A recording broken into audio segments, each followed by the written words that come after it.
नमस्कार मित्रांनो. पावसाळा सुरू झालाय. आपल्या घरामध्ये सतत तेलकट पदार्थ बनवले जातात. कधी अळूवडी, कधी कोथिंबीर वडी, बटाटे वडे तर आवर्जून असतात. आणि त्याचबरोबर भजी तर हवीच. पावसामध्ये आपण पाणी फार कमी पितो. त्याचबरोबर बाहेरचे अनहायजेनिक फूड आपल्याकडून खाल्ले जाते. जेवणाच्या अवेळी वेळा ही सर्व अपचनाची, ऍसिडिटीची मूळ कारणे आहेत. छातीत दुखणे, छातीत जळजळणे, जेवण अजीर्ण होऊन ढेकर येणे. थोडक्यात म्हणजे काय?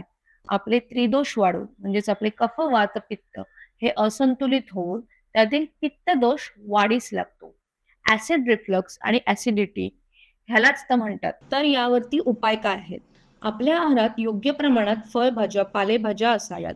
शक्यतोवर मोड आलेली कडधान्ये, चणे, मटकी, वाल, मूग, गव्हाची पोळी सकाळच्या किंवा दुपारच्या जेवणात असाव्यात.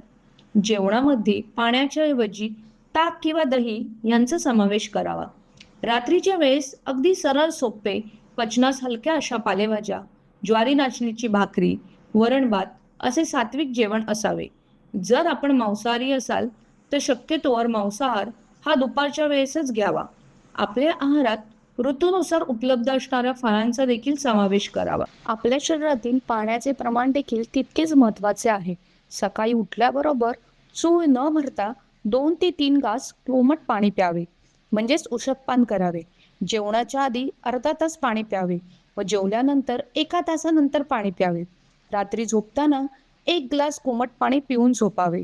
त्याचबरोबर आपल्या आहारात किंवा दैनंदिन जीवनात कोकम सरबत, आवळ्याचे सरबत, आल्याचा चहा, पुदिन्याचा चहा, मेथी, जिरे, बडीशेप, ओवा यांचे एकत्रित मिश्रण करून पाणी प्यावे.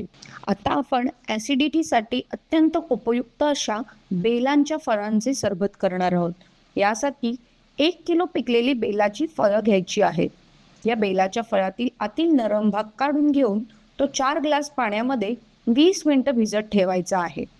आता ही फळं हातावर मळून घेऊन त्यातील रेषा व नको असलेल्या बिया वेगळ्या करायच्या आहेत. हा सार गाळणीने गाळून घ्यायचा आहे.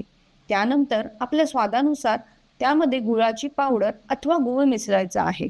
अशा प्रकारे आपले बेलाचे सरबत तयार झालेले आहे. गरमीमध्ये किंवा पावसाळ्यात, उन्हाळ्यात अगदी तिन्ही ऋतूत सुद्धा हे बेलाचे सरबत शरीरात ॲसिडिटीसाठी अत्यंत उपयुक्त असे ठरेल.